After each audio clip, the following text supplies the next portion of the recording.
Kazunari is a high school student whose middle school years were pretty bleak. He wants to leave all of that behind and spend his high school life in peace. One day, he walks to the library with a book in hand, hoping that someday he can have a kind and gentle girlfriend. While there, he notices a girl quietly reading by herself. Her name is Ritsu, and she is exactly the kind of person he hopes to be with. When their eyes meet, Kazunari immediately blushes. As he is absorbed in looking for books, Tagami suddenly calls out to him and asks him to finish their assignment quickly so they can head home. Tagami admits that he is jealous of Kazunari, who is starting to live alone because his parents have moved to another city. He also asks about the boarding house Kazunari will be staying in. Kazunari explains that the previous tenant had some issues and already moved out. Kazunari is not picky. He just wants a fresh start and some freedom. That afternoon, he walks toward his new boarding house. The area is filled with old buildings, giving off a calm and peaceful atmosphere.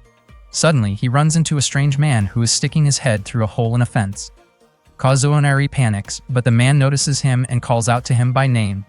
Kazunari is confused about how the man knows who he is. Not long after, a police officer shows up and says there has been a report about a suspicious man behaving inappropriately around young children. The man looks confused, but Kazunari points him out anyway. The man denies the accusation, insisting that anyone would be curious enough to peek through a hole in a fence.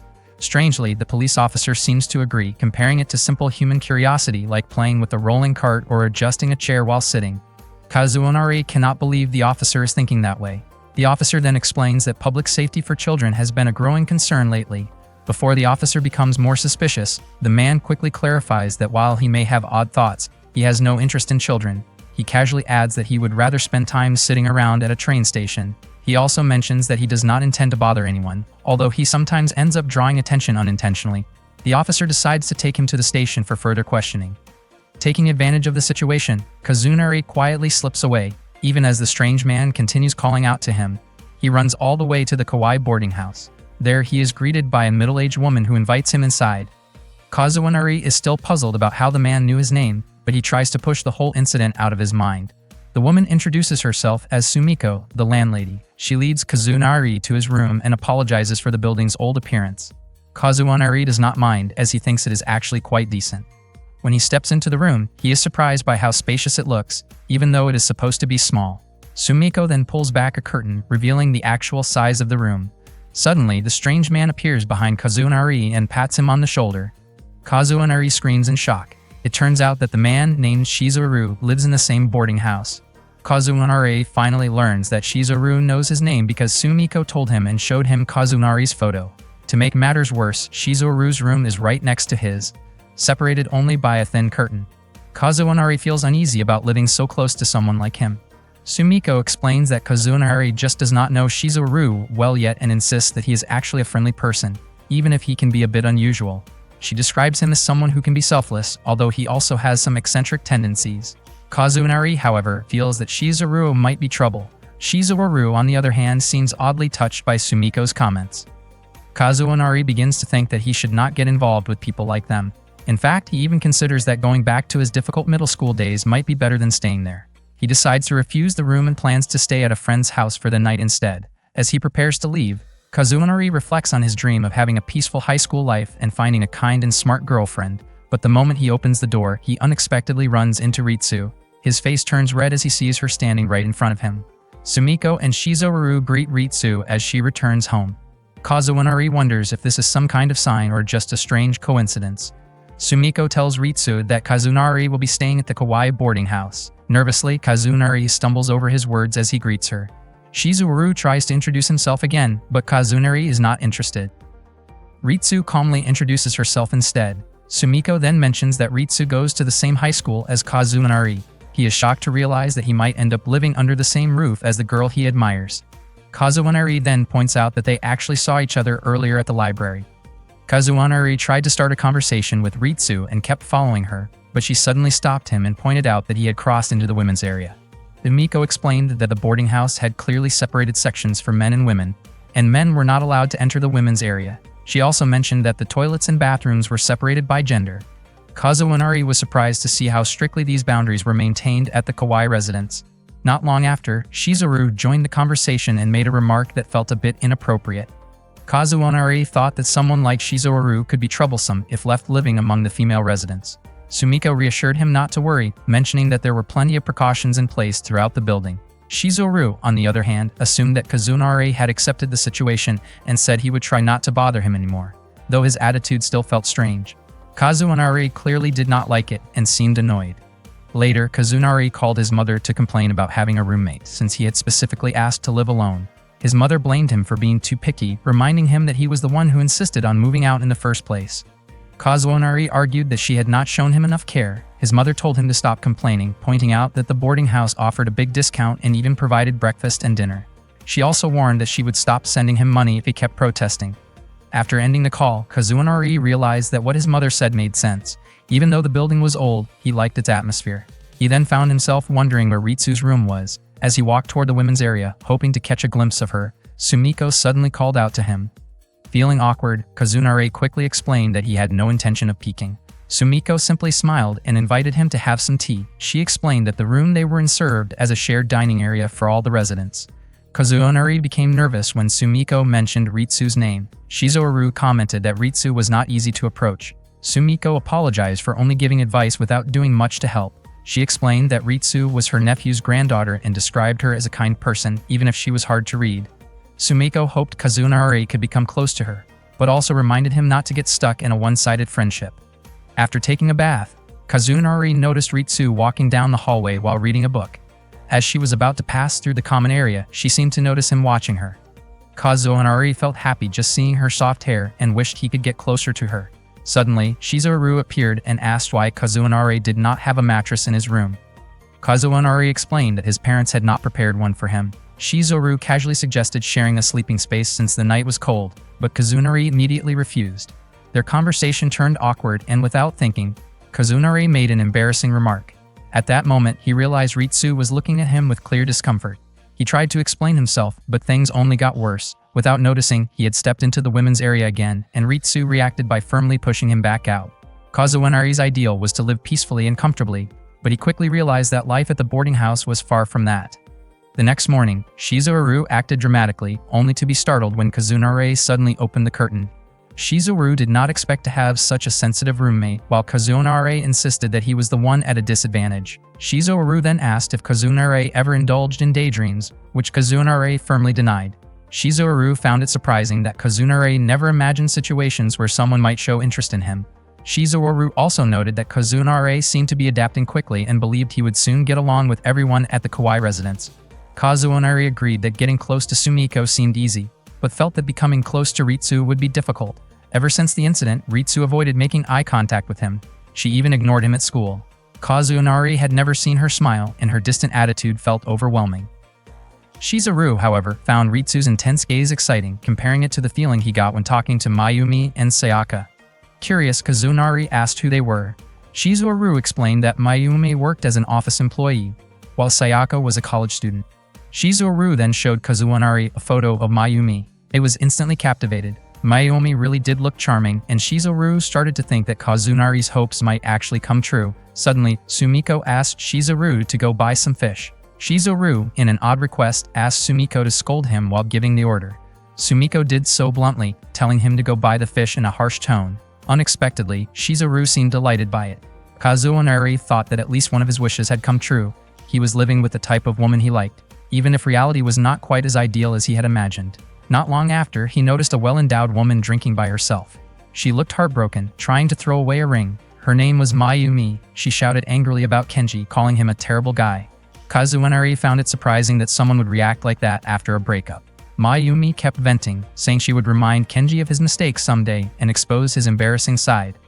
Kazunari wanted to leave, but he could not just ignore her when she seemed to be in danger. He warned her not to stand too close to the edge by the sea. When he finally saw her face clearly, he felt like he had seen her somewhere before. Mayumi looked at Kazunari and assumed he was trying to hit on her, which he quickly denied. She then became upset, thinking that even someone younger was not interested in her. Frustrated, she acted as if she might jump, but Kazunari grabbed her hand to keep her safe. He corrected himself, admitting that she was attractive, but that he simply was not her type. That only made Mayumi more irritated as she misunderstood his words. Kazunari tried to clarify and asked her not to jump to conclusions. Mayumi grew more unstable, but then suddenly said she was hungry and wanted a simple egg and rice meal. She gathered her empty cans but forgot her suitcase. She also mentioned that she wanted Sumiko's cooking. Kazunari picked up her suitcase while taking the cans from her. Mayumi called him a kind person and hugged him playfully. Just as things were getting awkward, Ritsu suddenly appeared and knocked Mayumi on the head. Kazunari was surprised by Ritsu's sudden arrival. Mayumi brushed it off, saying she had only been teasing Kazunari. Ritsu could smell alcohol on her breath and warned Kazunari not to get too close to Mayumi when she was drunk because she tended to act unpredictably. Kazunari thanked Ritsu, but then Mayumi suddenly lost her balance near the stairs. Kazunari worried she might fall on him. Seeing this, Ritsu quickly positioned herself below to catch her, but Mayumi stopped herself, saying she had already suffered enough and did not want to make things worse. Ritsu scolded Mayumi, and in the commotion, Mayumi slipped. Ritsu tried to hold her, but they both ended up falling onto Kazunari. When they finally returned to the boarding house, Sumiko scolded Mayumi for getting drunk carelessly outside and also reminded Ritsu to be more careful. She pointed out that they were lucky Kazunari had been there. Kazunari began to think that Mayumi's photo really did not match her real personality. Mayumi blamed Ritsu for hitting her earlier, while Ritsu nearly retaliated by throwing a dictionary at her.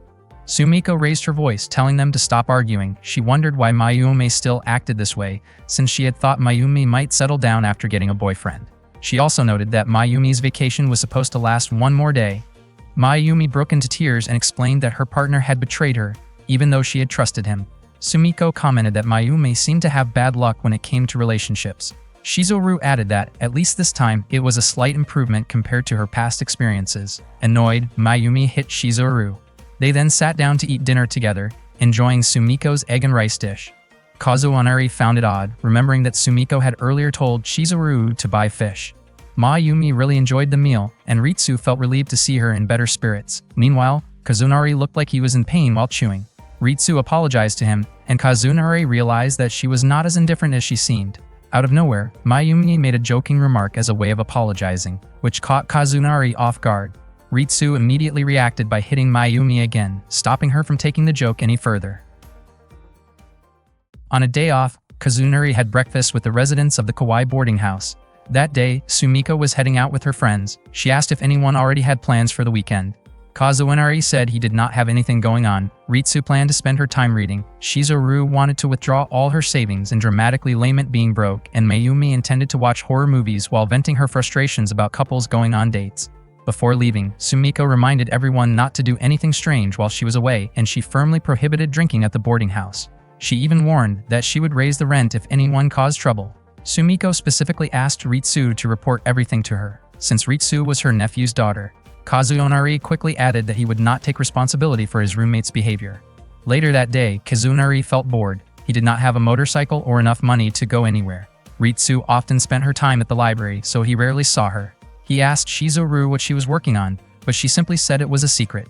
Kazunari decided not to push further, which surprised Shizuru, who wondered why he was not more curious.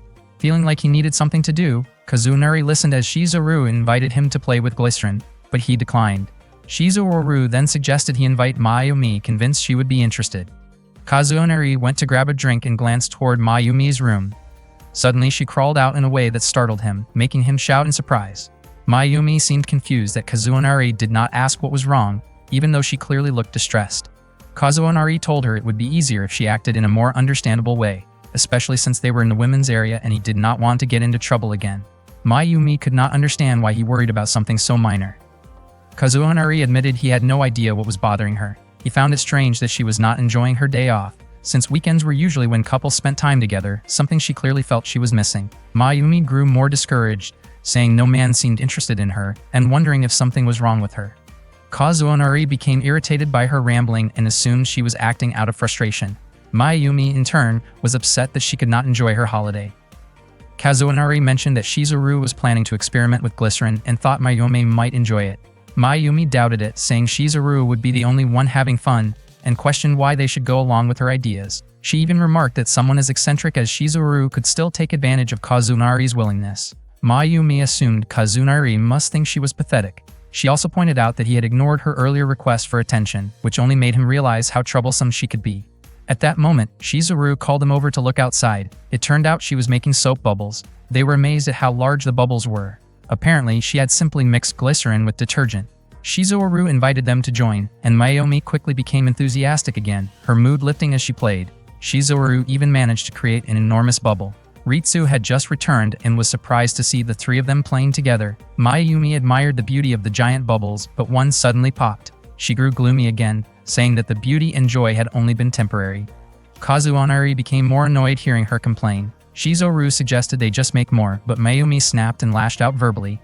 Instead of being upset, Shizoru thanked her, clearly enjoying the attention in her own unusual way. Kazunari could only conclude that both of them were equally eccentric. Soon, Mayumi was smiling again as they continued playing. Her cheerful expression made her look much more attractive. Suddenly, they noticed Ritsu still standing nearby. Kazunari invited her to join, but she ran off. He wondered if he had said something wrong, especially since it had seemed like a perfect chance to spend time with her. Not long after, Ritsu returned and said she wanted to read her book there. Kazunari felt nervous just being near her. Mayumi commented that Ritsu could be difficult to deal with. Kazunari encouraged Ritsu to join them since there were plenty of bubbles. This time she agreed and began playing with them. Ritsu seemed to enjoy the shimmering bubbles surrounding her. When one suddenly popped and some of the solution reached her mouth, she reacted in surprise.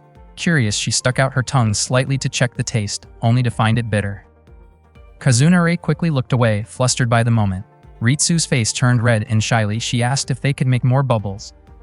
Kazunari became even more embarrassed hearing her say that.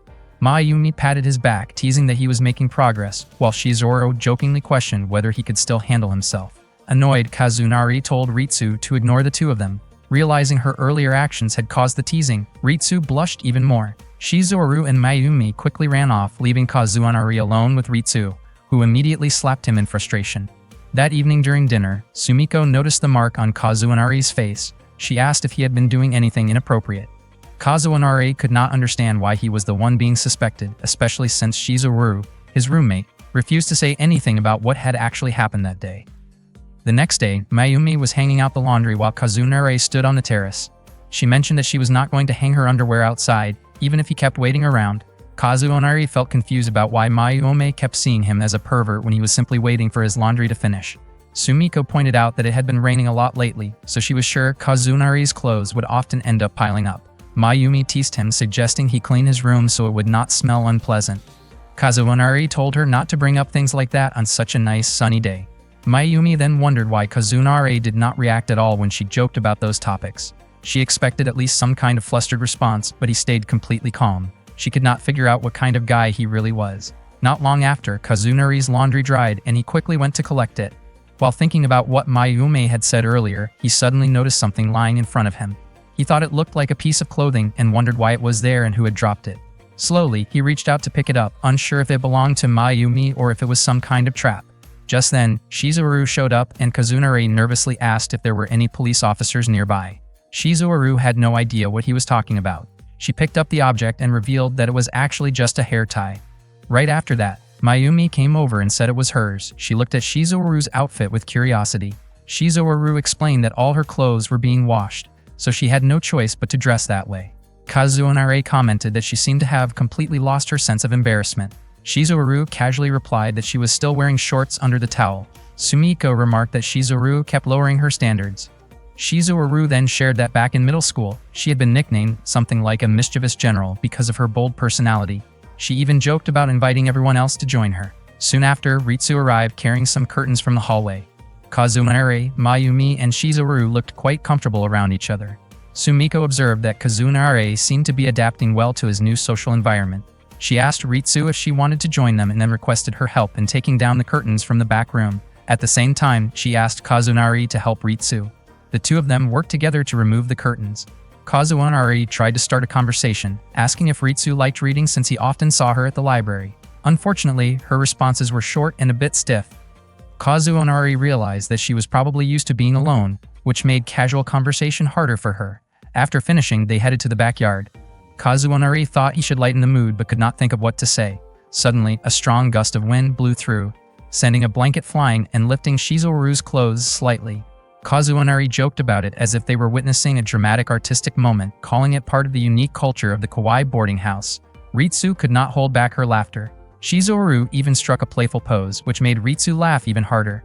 Mayumi was surprised to see both of them laughing so freely together. Later, they all gathered around the dining table. Sumiko asked what had made them laugh so much earlier.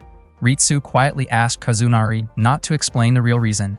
Kazunari simply said they had been talking about art. Sumiko felt happy because it had been a long time since she had heard Ritsu laugh that openly. Kazunari looked at Ritsu, who seemed a bit shy, and felt like he had made some progress with her. However, while walking down the hallway later, Kazunari found something that looked like a hair tie. When he picked it up, he realized it was actually a piece of clothing. At that exact moment, Ritsu hit him with a stick. The small step forward he thought he had made with her suddenly turned into a big step backward. Kazunari continued living his daily life at the Kawaii boarding house. One day, Mayumi suddenly pinned him down and invited him to watch a horror movie together. Unexpectedly, Shizuru joined in and ended up on top of him as well. Kazunari called out to Ritsu and Sumiko for help. Confused, he asked why Shizuru was going along with it. She explained that Mayumi had dragged her into it, though she admitted she did not entirely mind the situation because she found it amusing. Sumiko came over after hearing the noise and smiled at their antics.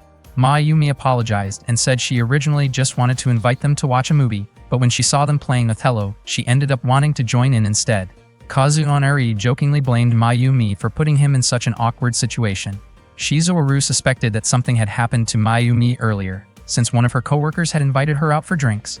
Mayumi brushed it off and said everything was fine, though she mentioned that her junior colleague had recently announced plans to get married. Feeling a bit emotional, Mayumi insisted on watching a horror movie together, and this time Sumiko agreed. Sumiko got everything ready before watching the horror movie by lighting some candles. Mayumi praised her for doing such a great job. On top of that, Sumiko tried to persuade Ritsu to join them. Kazunari also complimented Sumiko's effort. Ritsu turned it down and Mayumi guessed that she was just scared. But Ritsu denied it, saying it would only be a waste of time. Out of nowhere, Mayumi mentioned that in horror movies, people who walk alone are usually the first to die. Sumiko added that watching horror films could invite spirits. Hearing that made Ritsu visibly uneasy. Shizuru had already decorated the hallway, and Ritsu started to feel even more nervous, especially after Mayumi and Sumiko pointed out that her room was the farthest away and might feel unsettling. In the end, Ritsu decided to join them and watch the horror movie together. For Mayumi, the most enjoyable part of horror films was how the foolish couples always met their fate first. At that moment, Ritsu looked genuinely frightened, though she insisted she was just sleepy. Kazunari couldn't help but notice how adorable she looked when she was scared. Shizuru commented that one of the actresses in the film looked like Sayaka. Kazunari remembered that Sayaka was one of the residents at the Kawaii complex and wondered if she might be a sweet person. Kazunari asked Ritsu to watch for a moment, but she refused. He reassured her that it was just a normal scene. Wanting to confirm whether the actress really resembled Sayaka, Kazunari encouraged her again. When Ritsu finally opened her eyes, she was immediately met with a terrifying scene. Both she and Kazunari screamed at the same time. Kazunari quickly apologized, saying he did not mean to scare her. Ritsu called him a liar, and he kept apologizing over and over. Meanwhile, Mayumi suddenly thought that she might want to take revenge on Kazunari for that moment. According to her, the movie was not even that scary. Sumiko asked if Ritsu was okay, and Ritsu seemed to be holding back, clearly uncomfortable. Mayumi offered to accompany her to the bathroom, assuring her that there was nothing scary in the hallway. However, they suddenly screamed when they ran into a girl. Hearing the commotion, Kazunari and Shizuru became curious. The girl hugged Mayumi tightly and said it had been a long time since they last met, wondering why the hallway was so dark. Kazunari was surprised to see her. The girl turned out to be Sayaka. She introduced herself to Kazunari in a friendly manner. Kazunari thought she seemed like a normal girl. Sayaka admitted that she tended to be playful and liked hugging people, though she actually wanted to change that habit. Kazunari did not expect her to be so comfortable with physical closeness. Mayumi called Kazunari foolish for getting caught up in Sayaka's bothersome behavior. Sayaka apologized to anyone who found her annoying. Mayumi, still irritated, openly said that Sayaka really was a handful. She warned Kazunari not to act inappropriately. Kazunari explained that he had been surrounded by all kinds of personalities, including older men with questionable behavior, aloof girls, and girls who liked to drink. Mayumi grew even more annoyed when she noticed Kazunari getting flustered around Sayaka. In her frustration, she even joked about teaching him a harsh lesson. Sayaka then commented that Kazunari and Mayumi seemed very close. Mayumi replied that a lot had happened while Sayaka was away, and that she now considered Kazunari a close friend. Sayaka responded by asking if she was not also Mayumi's friend. Kazunari began to question again whether Sayaka was truly as normal as he first thought. At that moment, Ritsu quietly apologized, wondering if she came across as an indifferent girl. After living at the Kawaii boarding house for quite some time, Kazunari still found that Ritsu remained distant toward him. One day he invited her to walk home together, but she stayed silent. Not long after, Tagami asked Kazunari to head home together instead. Tagami pointed out that Ritsu lived in the same boarding house as Kazunari and wondered if he might be interested in her. He even said that Kazunari's taste was unusual, describing Ritsu as gloomy, antisocial, and someone who kept to herself. In reality, Kazunari was not attracted to Ritsu in that way. He simply wanted to get closer to her. When Kazunari returned to the boarding house, Sumiko told him that his delivery had arrived in the backyard. He was excited to see the bicycle he had bought with his allowance. He imagined that one day, his future girlfriend would ride along with him, enjoying the sunset together. Suddenly, Mayumi and Shizuru tried to get on the bike, and Kazunari immediately stopped them. Mayumi called him stingy, while Kazunari accused her of trying to take his bike ride. Mayumi seemed to understand that Kazunari bought the bike for that purpose and started talking about her past romance during her school days, though those memories were not very pleasant. Out of nowhere, Shizuru tied a knot in the bike's rear seat strap, making it difficult for Kazunari to undo. Sumiko mentioned that Shizuru was known for being skilled with tying and untying knots. Kazunari grew frustrated, feeling like they had ruined his dream. Not long after, Sayaka and Ritsu came home together. Kazunari felt awkward about starting a conversation with Ritsu. Sayaka suggested that starting the next day, Ritsu could ride along with Kazunari. He admitted he did not mind at all and even said the bike was meant for that. Unfortunately, Ritsu immediately ignored him when she noticed the knot on the bike's seat. Kazunari wondered why something always seemed to get in the way whenever he tried to get closer to Ritsu. Sayaka suddenly asked if he actually liked Ritsu. He denied it and explained that he only wanted to be friends since they lived in the same place and went to the same school. He also mentioned that Ritsu was enjoyable to talk to. Right after saying that, Kazunari realized he might have gone a bit too far with the compliment. He felt concerned because Ritsu was always by herself.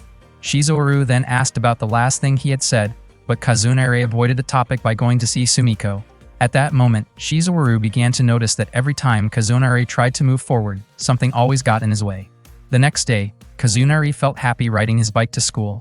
He tried to talk to Ritsu again and offered her a ride, but she immediately refused. Hearing that, Kazunari assumed no one would want to ride along with him. He then left for school on his own. In reality, Ritsu had not meant to reject him so firmly. She actually had no issue with riding together, but she felt very embarrassed. Not long after, Mayumi and Sayaka teased Ritsu for refusing the offer. Shizuru even joked about inviting someone who would turn him down. Sumiko joined in as well, and their teasing began to annoy Ritsu. She pointed out that the boarding house actually belonged to her family, and Sumiko admitted she was only managing it since Ritsu's mother was the rightful heir. Ritsu then warned them that, as the daughter of the heir, she could raise the rent by 50%. That shocked everyone. Ritsu walked to school, still thinking about Kazunari's invitation. Meanwhile, Kazunari kept thinking about her too. He felt it was natural for her to refuse, assuming she might have misunderstood his intentions. That day, Kazunari had duty at the library. He wondered if Ritsu would be there, believing she would not expect him to show up. When he entered, Ritsu apologized for what happened earlier. She realized she had overreacted and explained that it was not that she did not want to ride with him. She simply preferred reading while walking, felt embarrassed about riding with a boy, and worried that the other residents would tease her. At that moment, she seemed unsure of what to do. Kazunari reassured her, saying he understood her reasons.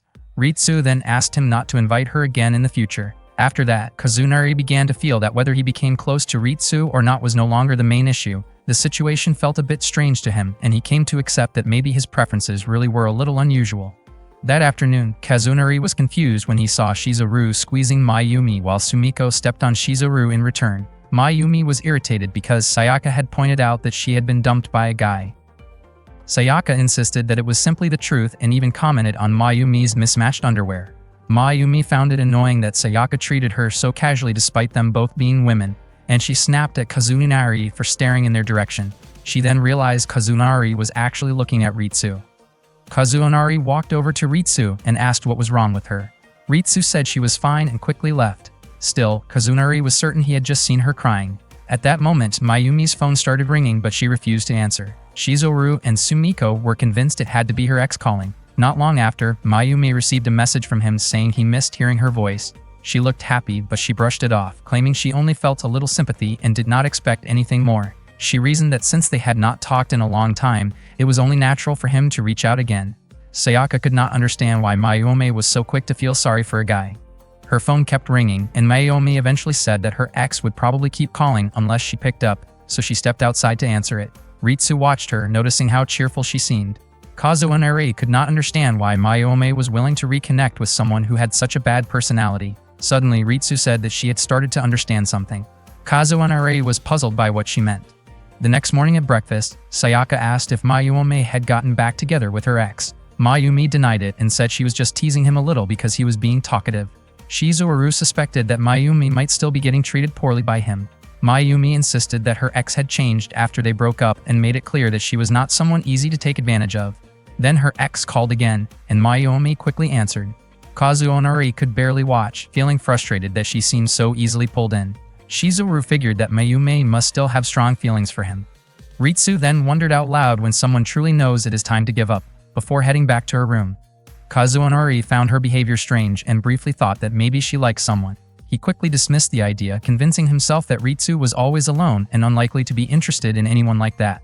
Later, Shizuru made a rubber band gun and was sure Mayumi would like it, just like she had enjoyed the soap bubbles before. Kazunari had a feeling Shizuru was inviting trouble again. That afternoon, as soon as Kazunari arrived at the boarding house, Mayumi asked him to tell Sumiko she would not be there for dinner. Kazunari asked if she was going to meet that unreliable guy. Mayumi admitted she did not actually want to get back together with her ex, but he kept asking to meet.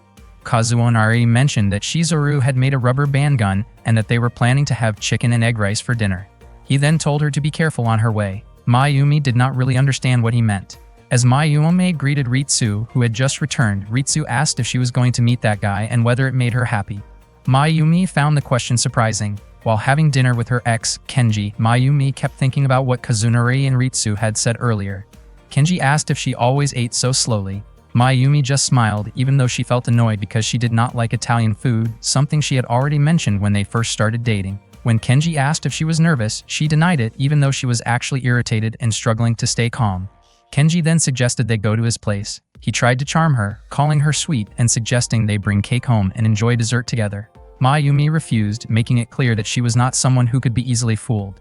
She decided to end things for good. As she left, she could not help but think it would have been nice to have Shizuru's rubber band gun with her, just for confidence. Mayumi returned to the boarding house and asked about the chicken and egg rice. Sumiko told her she had made omelet rice instead. Mayumi complained to Kazunari, who admitted he had just been joking earlier. Ritsu felt relieved when Mayumi came back and they immediately hugged. Mayumi was surprised to see Ritsu crying for her. Ritsu explained that the main character in a book she had been reading reminded her of Mayumi, someone who kept falling for the wrong kind of guys, and that the story had really moved her. Sumiko added that Ritsu was easily influenced by what she read. Ritsu had initially said she felt sorry for Mayumi and hoped she would become more mature, which only made Mayumi more annoyed. Kazunari, however, realized once again how unusual Ritsu could be, and that thought oddly reassured him, as it meant there was probably still no guy she liked. The next day, on his way back to the boarding house, Kazunari noticed that Sayaka was caught up in a tense situation with a man. The guy looked intimidating, which made Kazunari uneasy. He called out to Sayaka, and she immediately moved closer to him for protection. The man, clearly annoyed, demanded to know what kind of relationship Kazunari had with her. Kazunari explained that they were just neighbors at the boarding house, but Sayaka quickly claimed that they lived together and asked the man to leave Kazunari alone. Kazunari found himself confused about how things had escalated so quickly. The man questioned why Sayaka would be interested in someone like Kazunari, whom he saw as immature. Sayaka explained that she had only been looking for an older brother figure in the man. Even though she was speaking to him, her eyes kept drifting toward Kazunari. She added that she preferred younger guys who were cute. Kazunari became even more confused by her words. The man then asked if Kazunari would still deny any connection after hearing that. Kazunari admitted that he did not even understand what was going on. Frustrated, the man raised his hand as if to hit Kazunari to settle things. Suddenly, a book flew through the air and struck the man. It turned out to be Ritsu's book. She calmly said that the wind had blown it away and then walked into the boarding house. Kazunari was about to follow her, but the man stopped him. The man asked whether Kazunari had any kind of relationship with Ritsu, pointing out how obvious it was that she had just helped him. Kazunari's face turned red at the comment. Just as the man was about to lash out again, Shizuru showed up along with a police officer, which finally put an end to the situation. During dinner that evening, Sumiko commented that Kazunari had incredibly bad luck that day. Shizuru explained that he had actually been busy picking up discarded adult magazines on the street when the police officer showed up and brought him back. Kazunari could not believe that he had been saved by someone so unusual. Sayaka apologized to Kazunari for dragging him into trouble, but he reassured her that it was not her fault. Mayumi, however, bluntly stated that it was indeed Sayaka's fault since she often teased men without genuinely liking them. Sayaka insisted that she did not mean any harm. Mayumi reacted with visible frustration towards Sayaka's behavior. Sumiko reminded Sayaka not to bring personal problems into the boarding house. Ritsu added that she would raise the rent if Sayaka caused trouble again. Sayaka apologized and promised not to repeat it. She also wondered how the man had found her address since she had tried to keep it private. Mayumi told Sayaka to stop leading men on, but Sayaka argued that it was the men who kept pursuing her. She even asked Mayumi for advice on how to turn someone down properly, which only made Mayumi more irritated. Shizuru suggested that it might be better to just be honest with the man, but Sayaka immediately reacted by hitting him lightly in frustration. Later that night, Kazunari thanked Ritsu for helping him by throwing the book earlier. Ritsu explained that she had only thrown it because the man was blocking the entrance. Kazunari still expressed his gratitude, especially since the book she threw seemed important to her. He praised her, saying that she was amazing, and mentioned how she had helped Mayumi before as well. He also noted that she could be a bit reckless and advised her to be more careful. Ritsu's face turned red as she listened. She asked Kazunari not to exaggerate his praise.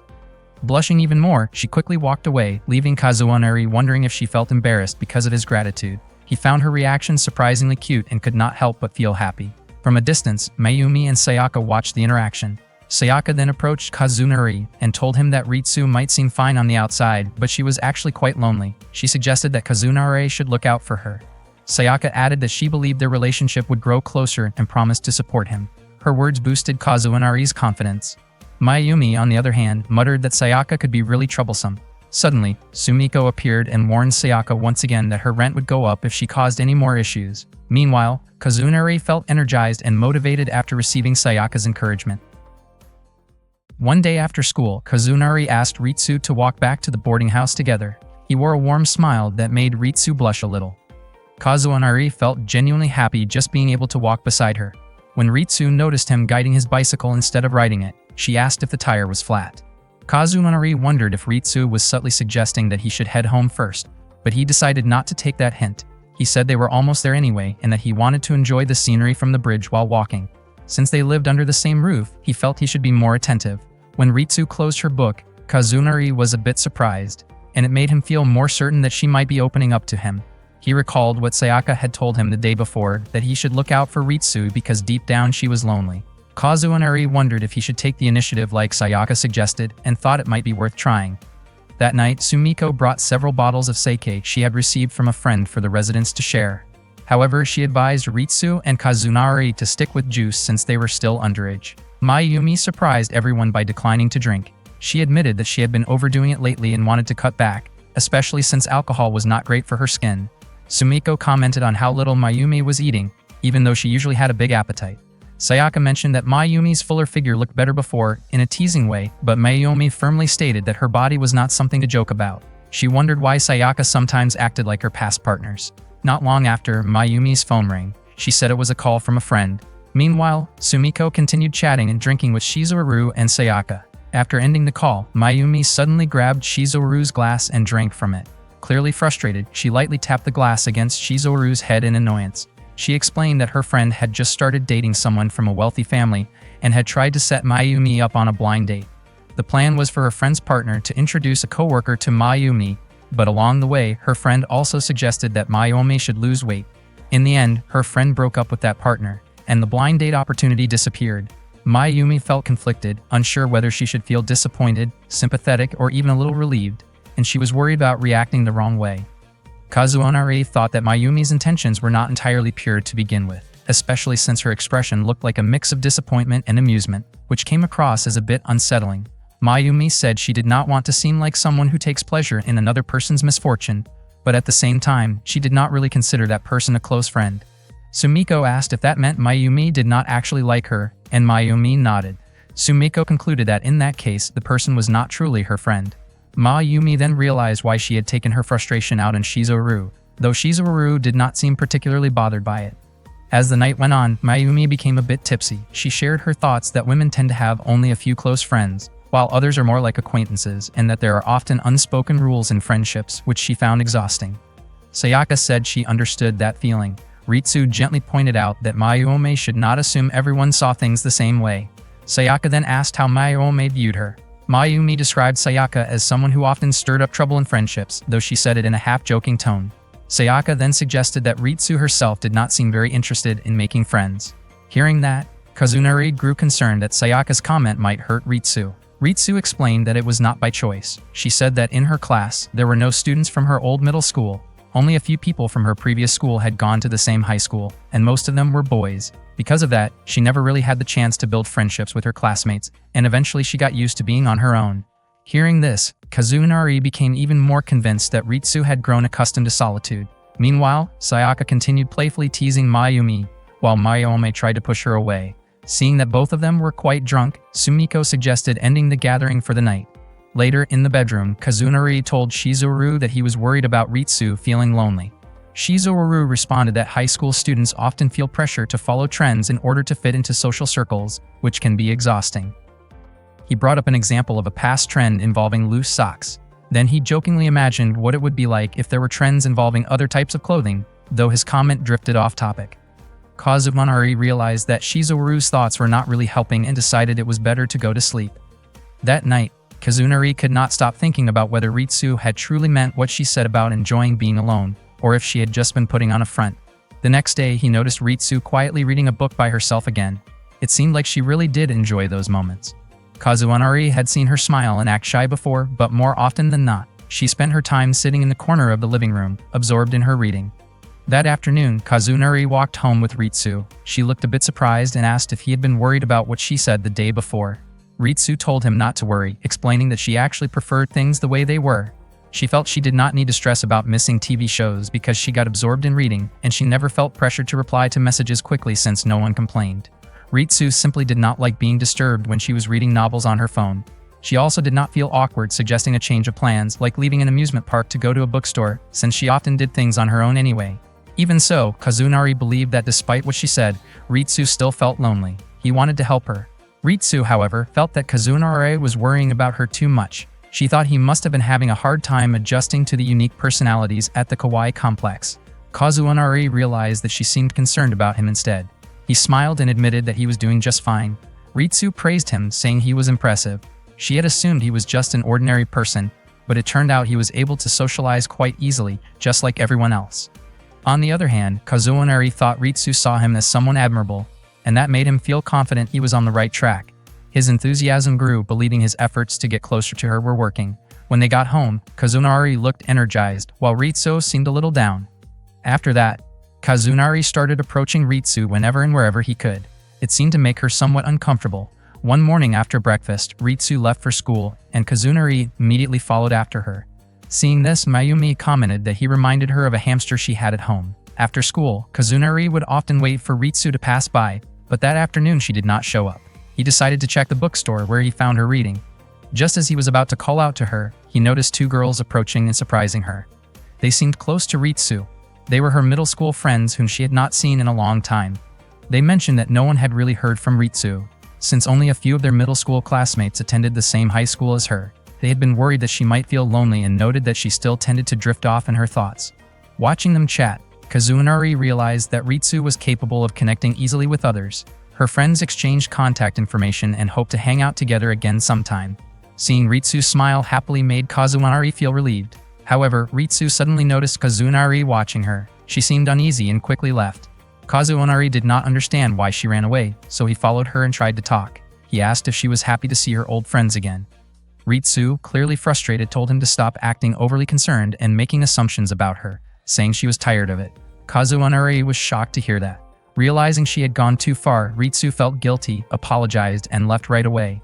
That night, Kazunari looked troubled as he lay in the hallway. Mayumi even joked about stepping on him, and Kazunari said he would not mind because he was feeling down. Mayumi remarked that he seemed to have picked up Shizuru's odd tendencies. She guessed that Kazunari must have done something to upset Ritsu.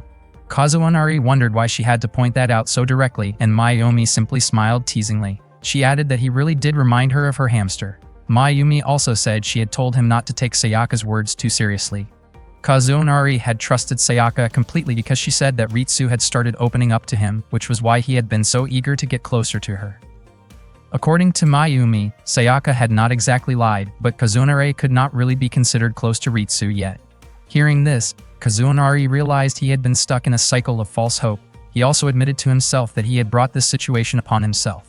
Mayumi described Sayaka as someone who could be quite manipulative, comparing Kazunari to prey caught in her trap. Kazunari could not believe that Sayaka would do that to him, and he questioned why he had trusted her so easily. Frustrated, Mayumi lightly kicked his head.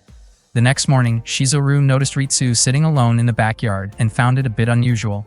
He was convinced that she was feeling down, and he suspected something might have happened between her and Kazunari. Shizuru mentioned that Kazunari had also seemed troubled since the day before. He recalled how Kazunari once said he worried about Ritsu being lonely, and Shizuru had already expected that something like this would happen. Back then, Kazunari had seen Shizuru spending time with Ritsu. At that moment, Ritsu asked whether she looked lonely. She explained that she had no interest in forcing herself into social circles she could not relate to, nor did she feel the need to ask for someone's phone number if she knew she would never contact them. It was not that she disliked people, she simply preferred conversations to end quickly. However, she often found herself going along with them, putting on a polite smile. She did not mind being alone, and she also did not want others to see her as lonely. Ritsu often felt conflicted, and Kazunari had noticed that. Suddenly, Shizuru teased her and asked if she had ended up blaming herself again. According to him, that kind of feeling was completely normal for young people. Ritsu admitted that she did not hate her current situation. Shizuru added that it was common for young people to want everything about themselves to be perfect, and he used to feel the same way. Hearing their conversation, Kazunari realized that he had misunderstood things. Shizuru explained that, at the same time, Ritsu would eventually come to accept herself as she was. Because of that, he encouraged her not to dwell in uncertainty and to live more cheerfully. Meanwhile, Kazunari was surprised that Ritsu could open up so honestly to Shizuru. He briefly wondered if she might have feelings for him, but after listening to their conversation, it did not seem to be the case. Shizuru then joked that Ritsu's words were as sharp as Sumiko's. Ritsu did not appreciate the comparison and immediately hit Shizuru in protest.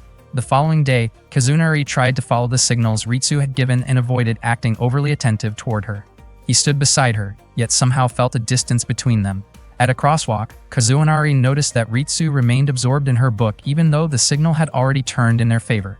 He stayed with her, and to his surprise, the light changed 4 times, yet she did not move at all. He began to worry about whether she would make it home safely, considering the steady flow of vehicles that could be dangerous. He also realized that she had been coming home late quite often lately. After waiting long enough, Kazunari finally spoke up and told her it was time to cross. Ritsu was startled to see him standing beside her. Kazunari explained that it was not intentional for them to walk home together, but he could not just leave her there alone. He added that she did not have to talk to him, but he reminded her that the road could be dangerous. He joked that he might look like a guide for crossing streets, but not someone who could guide her heart. Ritsu laughed at that remark, calling him strange, like a comedian. Kazunari smiled, feeling that this was how their friendship was supposed to be. He commented that Ritsu was unusual, though she soon returned to reading her book with a serious expression. They continued walking together, and Kazunari pointed out a rainbow he noticed in the sky. Ritsu was captivated by its beauty. Kazunari apologized for interrupting her while she was enjoying her book. Suddenly, Ritsu softly said thank you, though Kazunari could not hear it clearly at first. Still, he smiled and responded to her gratitude. Ritsu, on the other hand, felt extremely embarrassed when she realized that he had actually heard her quiet words. To make sure Ritsu stayed safe on her way home, Kazunari always walked back with her. Even just being together like that already made him happy. Before they realized it, they had reached the boarding house gate. Kazunari opened the door, and he was startled to find Sayaka getting a bit too physically affectionate with Mayumi. It was definitely not something people usually saw right at someone's front entrance. Even so, Kazunari was no longer that surprised by situations like this. Mayumi felt annoyed because Kazunari did nothing to step in.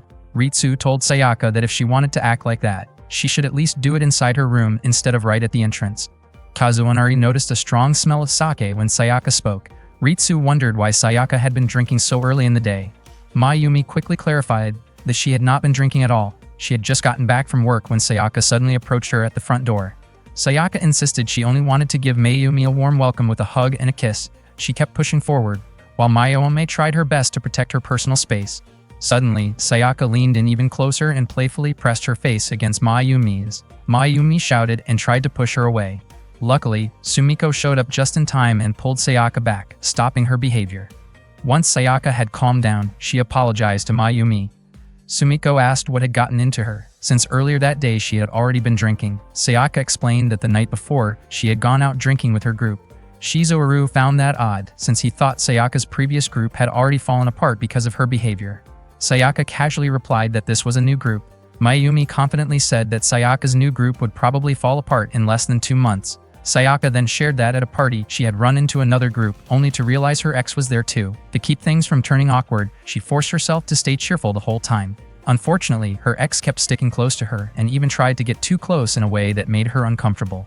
Sayaka ended up reacting strongly to push him away. Because of that unpleasant experience, she jokingly said she needed Mayumi's warm welcome to forget about it. Mayumi could not believe that reasoning at all.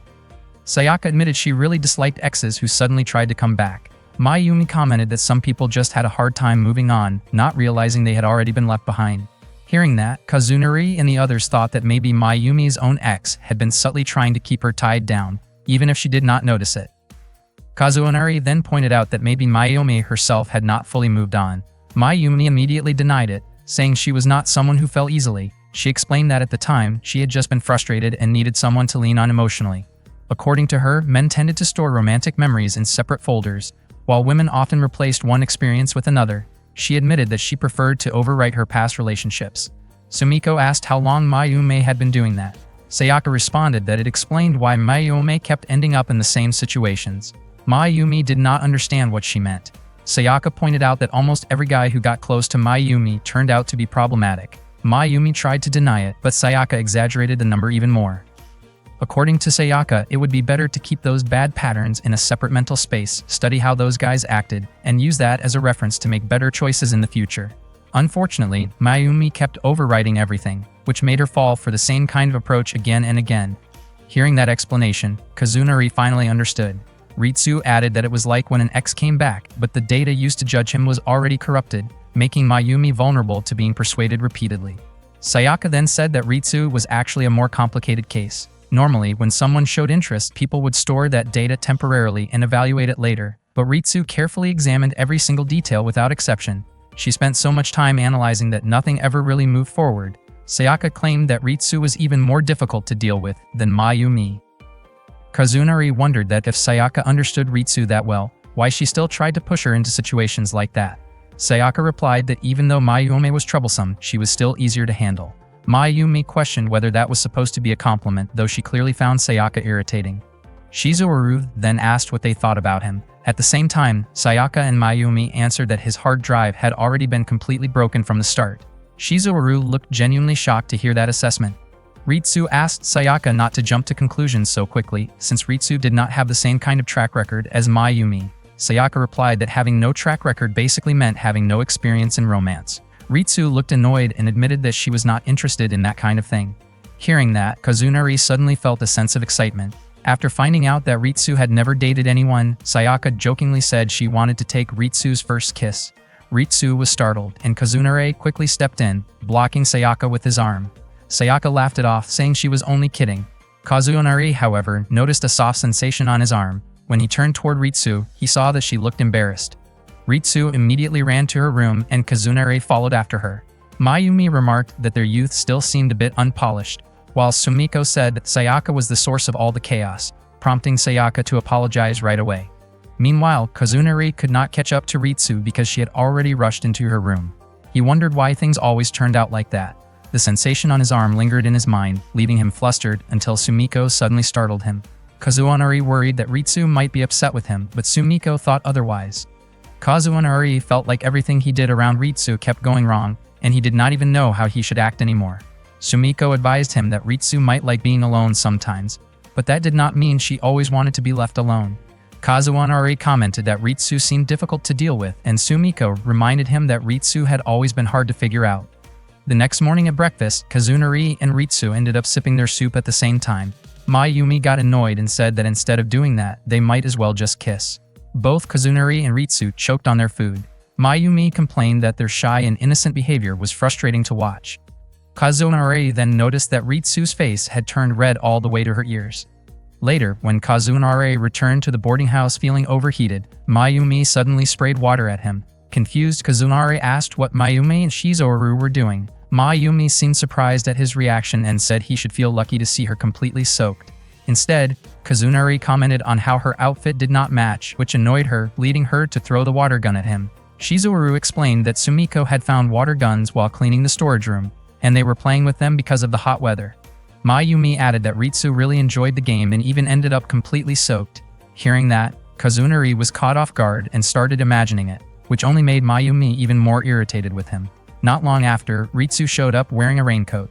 Kazunari teased her as she prepared to spray water. Sayaka was surprised to see how enthusiastic Ritsu was, almost like a different person. Sumiko invited Sayaka to join, but she said she did not like getting wet. Shizuru teased that Sayaka was probably just worried about her makeup, which led Sayaka to throw a bucket at him. After they finished playing, Kazunari cleaned himself up and walked down the hallway, where he noticed a book that Ritsu often read.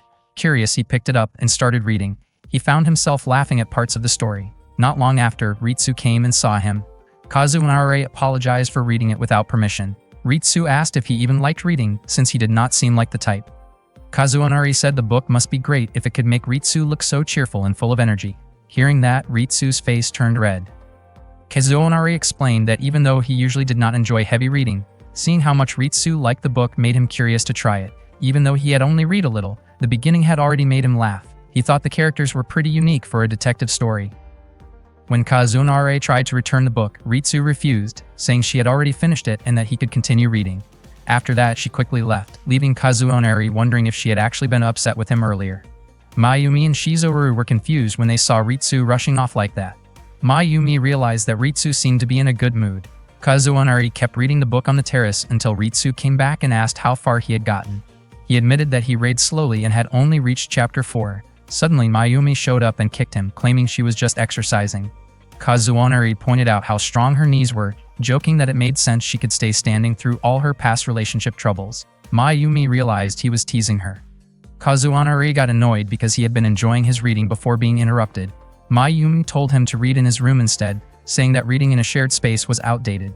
That only made Kazunari more frustrated, especially when Mayumi added that she would not let him be happy until she found her own happiness. They then realized that Ritsu was still there. Kazunari felt embarrassed for not behaving properly in front of her. Ritsu quickly ran off and Mayumi blamed Kazunari for speaking without thinking.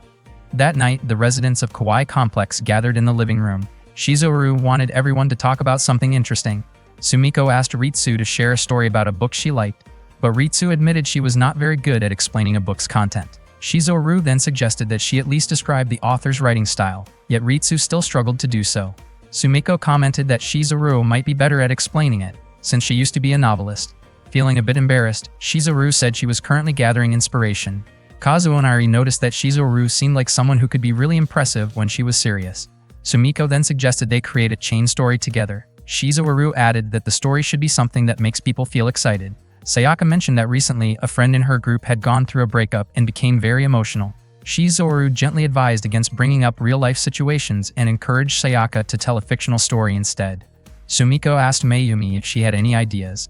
Mayumi began with a story about someone who gained special powers and became a hero, overcoming many dangers to defeat demons. At some point, the hero was told that giving up could also be a form of courage, and he accepted that idea.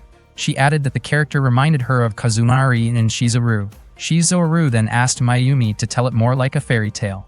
Mayumi started her story by describing a long time ago, in a faraway place where an elderly couple lived together. The grandfather was shaving with an electric razor.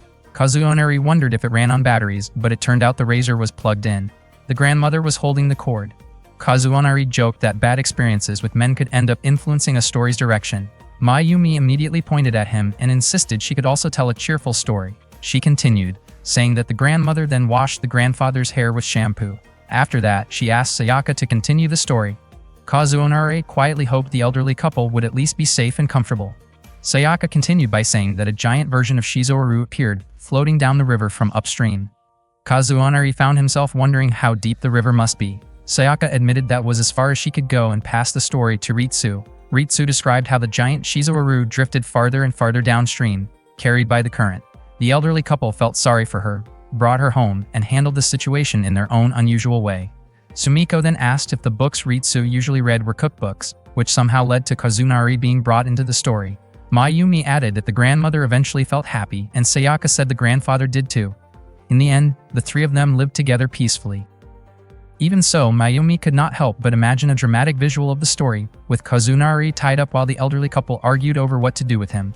Sumiko commented that the story was impressive because it kept her on edge. Shizuru then asked Kazunari if he found it interesting. Kazunari admitted he felt oddly tired, especially since he had been sleepy earlier. Shizuharu said that discussing things from different perspectives was actually fun, and it made her want to start writing again. Sumiko was even interested in reading Shizuharu's future work. Kazunari still looked sleepy, and Shizuharu pointed out that he had been reading non-stop lately. Kazunari realized that reading was actually enjoyable. Ritsu's face turned red when he looked at her. Feeling shy, she asked about a scene from a book they both knew. The two of them then enthusiastically discussed various scenes and moments from the story. Mayumi and Sayaka seemed a bit annoyed by how close they looked, but Sumiko stopped them from interrupting. She said it was genuinely fun to talk about something you loved with someone who felt the same way. Several times, Kazunari and Ritsu shared the same thoughts while discussing the book, which surprised Ritsu. Kazunari, on the other hand, worried that he might accidentally upset her. Unfortunately, he did not notice Ritsu's shy, blushing expression at all. One morning, Kazunari told Ritsu that his mother had forgotten to pay the rent for that month. Ritsu said it was fine if Kazunari paid late since Sayaka and Mayumi sometimes did the same, though Shizuharu had never once been late with his payment. Kazunari was surprised to hear that Shizuharu was actually that disciplined. He became curious about where Shizuharu got his money. Not long after, they ran into Shizuharu. Kazunari assumed that Shizuharu earned money by selling bamboo, but Shizuharu denied it. He explained that he only helped Sumiko's friend cut bamboo from a field, and he simply received the leftover pieces. Mayumi then wondered what Shizuharu planned to do with all that bamboo, jokingly asking if he wanted to make a Tanabata wish tree. Sayaka expressed concern that someone might write a wish about wanting a handsome guy, which made Mayumi a little annoyed since she felt teased.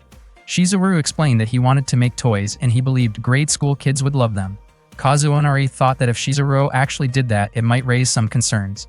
Shizuharu clarified that he was not particularly interested in children, though he casually mentioned liking their mothers, which Kazunari felt did not make the situation sound any better. Suddenly, Sumiko mentioned that there was a phone call from the police for Shizuharu. Mayumi immediately assumed it was something serious. Shizuharu took the call and later explained that while he had been out walking, he found a wallet and turned it in at the police station. The officer had been surprised, initially thinking Shizuharu was there to turn himself in for something. The officer was even more puzzled when Shizuharu said he did not need any reward. Kazunari joked that the police might have found Shizuharu's attitude a bit unusual. In the end, the officer informed Shizuharu that the wallet had been returned to its owner. Shizuharu felt happy for doing a good deed, and the owner planned to come by the next day to personally say thank you. Sumiko guessed the wallet might belong to a girl, hinting that it could lead to a chance encounter, and Kazunari thought that kind of thing could actually happen. The next day, a young girl named Chinatsu came to thank Shizuharu for returning her wallet. She arrived with her mother and brought a gift as a token of appreciation. Chinatsu's mother explained how much Chinatsu loved that wallet. Meanwhile, Kazunari and the others watched from a distance. Kazunari noticed that Chinatsu's mother seemed a bit uneasy. Mayumi commented that it was understandable, since Shizuharu could come across as someone parents might be cautious around. Sumiko offered Chinatsu some pudding. Her mother initially declined because they planned to head home, but Chinatsu showed clear interest. She ended up really enjoying the pudding Sumiko made. Chinatsu's mother apologized for the trouble, but Chinatsu's attention quickly shifted to what Shizuharu was working on. Shizuharu explained that he was building a Pythagoras switch. Chinatsu wondered why he was making something like that when there were no kids around. Shizuharu replied that it would still be fun, since adults also need moments of enjoyment. Shizuharu was unable to finish it that day, so he told Chinatsu she could come back once it was completed. After saying goodbye, Chinatsu left. Kazunari mentioned that Chinatsu seemed like a sweet girl, but Shizuharu casually remarked that she might grow up with a rather intense personality. He even joked about how adding an S to girl could imply something a bit sharper in character. Despite that, he seemed genuinely interested in seeing how she would grow up. Shizuharu assumed Chinatsu would soon get busy playing with her friends and not return, but that assumption turned out to be wrong. The very next day, Chinatsu came back to the Kawaii complex and asked if the Pythagoras switch was finished. Shizuharu admitted he had not worked on it further. Chinatsu questioned why he had not continued, especially since he did not seem busy. Shizuharu explained that he had other things to do, like writing a novel. Hearing that, Chinatsu praised him, which led Shizuharu to set aside his writing and continue working on the project instead. Chinatsu then asked if it was okay for adults to leave their responsibilities unfinished. Shizuharu responded that sometimes things do not go according to plan. Chinatsu wondered how long he would keep putting things off, pointing out that if he kept delaying, he might never finish the Pythagoras switch. She even offered to come by regularly to help encourage him. Shizuharu asked about her friends, but Chinatsu did not seem concerned about that. Instead, she simply wanted Shizuharu to make the Pythagoras switch as impressive as possible. The next day, she returned again, and Shizuru was already making progress. Chinatsu asked how the setup would end, and Shizuru said he wanted to create something different from the usual designs. Mayumi was surprised to see that Chinatsu had started coming by every day, and the two seemed to get along well. The Pythagoras switch Shizuru was building looked quite impressive. Chinatsu even suggested adding a large hammer to dramatically bring the sequence to an end. Shizuru found that idea amusing and continued to enjoy her enthusiasm. From a distance, Mayumi kept an eye on things and noted that nothing Shizuru was doing crossed any boundaries. Sayaka observed that Chinatsu might simply admire Shizuru or be drawn to his attention. Mayumi, however, felt slightly uneasy and hoped the situation would not be misunderstood by others. She did not want anything to bring negative attention to the kawaii complex or its residents. Kazunari commented that Shizuru seemed more like an older brother figure, while Ritsuo added that Chinatsu appeared to be a smart kid who would not do anything unusual. Unfortunately, it seemed that Kazunari and the others might have underestimated how things would develop next. Over the next few days, Chinatsu confessed her feelings to Shizuru. Kazunari and the others were caught off guard when they heard about it. Shizuru responded with gratitude and expressed that he would like to hear those feelings again 9 years later. Hearing that made Kazunari feel relieved, since Shizuru clearly stuck to his principle of only being interested in people 8 years older or more. Shizuru then asked Chinatsu to wait there for a moment because he needed to help Sumiko. According to Mayumi, there still seemed to be time to bring Chinatsu back to her senses, and she did not think it was necessary to say too much to a grade schooler dealing with heartbreak. Kazunari, however, doubted Mayumi could handle it well. Mayumi approached Chinatsu and told her that a grade schooler should not fall for someone like Shizuru, pointing out that he was unreliable and did not have a clear future. She advised Chinatsu to stay away from him. Chinatsu suspected that Mayumi had been eavesdropping. Instead, Mayumi suggested that Chinatsu would be better off liking Kazunari, since he was younger and more appropriate. She described Shizuru as someone who simply went along with childish behavior without thinking. But for Chinatsu, love did not need a reason. Mayumi grew frustrated, feeling that she was trying to protect Chinatsu from making a bad choice, yet Chinatsu did not seem to understand. In the end, Mayumi reluctantly claimed that she was already Shizuru's girlfriend. Chinatsu responded by implying that Mayumi should find someone closer to her own age. That comment made Mayumi lose her temper, and she scolded Chinatsu for being disrespectful. She told Chinatsu to go play with other kids instead. Mayumi also warned that if Chinatsu kept acting that way, other children might start avoiding her. She went as far as saying that Shizuru belonged to her, so Chinatsu could not have him. Hearing that, Chinatsu burst into tears and ran home. Sayaka teased Mayumi for making a young girl cry. Ritsu found it surprising, considering Mayumi was 3 times older than Chinatsu, and Kazunari pointed out how immature Mayumi's behavior was. Sayaka even considered reporting the situation to Sumiko. Mayumi defended herself, saying she was only reacting because Chinatsu had been rude first. During dinner, Shizuru wondered what had happened to Chinatsu, since she had seemed cheerful earlier that morning.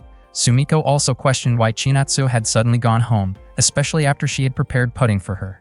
Sayaka hinted that someone in the room had taken a child's words too seriously, which led to Chinatsu crying. After everything was explained, Sumiko asked why Mayumi and Chinatsu had ended up arguing when Mayumi only meant to help. Mayumi admitted that Chinatsu cried after she claimed to be Shizuru's girlfriend, adding that she had not realized Chinatsu's feelings were that strong. Sayaka felt there had to be more to it and believed Chinatsu's tears were actually caused by Mayumi's childish attitude. Shizuru apologized and explained that the situation happened because he only liked people aged 18 and above. Sumiko remained optimistic that Chinatsu would come back the next day. However, the following day, Chinatsu did not show up. Kazunari suspected she might be feeling stressed after being rejected and found himself wondering how she even saw Shizuru in the first place. Ritsu casually suggested that Chinatsu would be better off choosing Kazunari instead. That caught him off guard, and Ritsu quickly explained, a bit nervously, that it was because Kazunari was still in high school and more grounded. Hearing that made Kazunari blush. Not long after, they spotted Chinatsu looking downcast. She was ignored by her friends as they passed by. Feeling hurt, Chinatsu ran home. Kazunari then remembered Mayumi's earlier comment about how other kids might distance themselves from Chinatsu if she kept acting the same way. Later that afternoon, Sayaka continued teasing Mayumi, as if making light of the situation. Before long, Chinatsu's mother came to the boarding house, asking if Chinatsu was there. Sumiko told her that Chinatsu had not come by that day. Clearly worried, her mother left to continue searching for her. As it grew darker and Chinatsu was still missing, Kazunari decided to check places farther away. At the same time, Shizuru and the others were searching around the grade school building. Suddenly, Kazunari noticed Chinatsu near the boarding house yard. Sumiko quickly called Chinatsu's mother, and it seemed she would be arriving soon to pick her up. Mayumi chose not to say anything that might make the situation worse. She explained that friendships can be complicated, but every problem usually has a way forward. She also added that even not having friends is not necessarily the end of the world. Chinatsu felt that those words did not really help her. Sayaka mentioned that Mayumi had been an impressive person back in her school days. Chinatsu still acted indifferent, and Mayumi pointed out an example of someone who had lived independently for years, referring to Ritsu. Hearing that, Ritsu responded that she might raise Mayumi's rent to 3 times the usual amount. Mayumi quickly apologized and admitted that she truly needed Ritsu's help. Chinatsu then asked whether Ritsu was really like how Mayumi described her and whether she ever felt lonely. Ritsu did not deny it, and Chinatsu casually referred to her as a loner, which surprised everyone. Ritsu replied that since Chinatsu had many friends, she probably would not feel lonely. However, she also pointed out that Chinatsu seemed to be having trouble connecting with her friends, which might be why they were keeping their distance. Kazunari grew curious about what kind of problem Chinatsu was dealing with. Chinatsu explained that she had been struggling with schoolwork, and at one point, her friends started talking about anime. She had openly said that she did not like anime, and one of her friends ended up getting hurt by that comment. People who witnessed the moment started to see Chinatsu as being insensitive. From Chinatsu's perspective, everyone has different preferences, so she felt it was not wrong to like different things. Ritsu asked whether Chinatsu had paid attention to how her friend felt during that conversation. Chinatsu admitted that she simply did not like anime from the beginning. Ritsu explained that even though people have different interests, it can still hurt when someone speaks negatively about something they care about. Mayumi suggested that Chinatsu could apologize and maybe offer her friend some candy as a gesture. However, Chinatsu felt it was not that simple, especially since they were no longer little kids. Every time Chinatsu entered her classroom and tried to approach her friends, she felt a cold distance between them. The thought of facing the next day made her feel overwhelmed. Sumiko found it surprising that someone so young could feel that way. She then offered Chinatsu some pudding, which Chinatsu finished quickly. Sumiko pointed out that even when someone feels down, their body still needs care, so it was important to enjoy simple things like favorite foods. Chinatsu admitted she did not know what to do. Sumiko reassured her that feeling unsure did not mean she was weak. In fact, it showed she was trying. She encouraged Chinatsu to work through her problems step by step and promised to make her a whole bucket of pudding if she still could not resolve things. Shizuharu mentioned that his Pythagoras switch project would be finished next week and that he had a great idea for the ending. He invited Chinatsu to bring her friends along to try it together.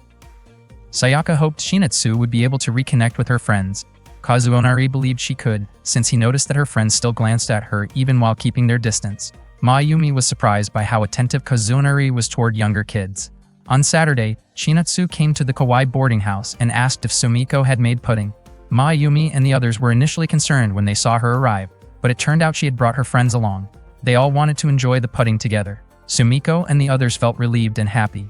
Shizuharu then demonstrated his Pythagoras switch by placing a marble on the first track. The marble traveled through an impressively designed path. At the end, there was a flowing noodle setup meant to resemble a small stream, but unfortunately, it did not work properly because there was not enough water. Seeing that, Mayumi was reminded of a water pump. Chinatsu hesitated to try the noodles from the incomplete setup. In the end, Shizuharu used a hose to get the water flowing, and everyone enjoyed the noodles together. Chinatsu asked Ritsu if she was happy. Ritsu smiled and admitted that she truly was. Seeing that smile made Kazunari's heart race. Chinatsu then expressed that she wanted to become friends with Ritsu. Not long after, Sumiko brought out a bucket of pudding for Chinatsu and her friends, and they happily enjoyed it together. After that day, Chinatsu did not return to the Kawaii boarding house. Shizuharu assumed she was busy spending time with her friends again and thought that her earlier attachment to him had simply been a temporary phase. Kazunari wondered if Shizuharu missed her. Shizuharu reflected that kids often rely on adults when they need help, then move on once things are better. That evening, Sumiko prepared dinner with Shizuharu's favorite fried chicken. Shizuharu smiled warmly, clearly touched by the gesture.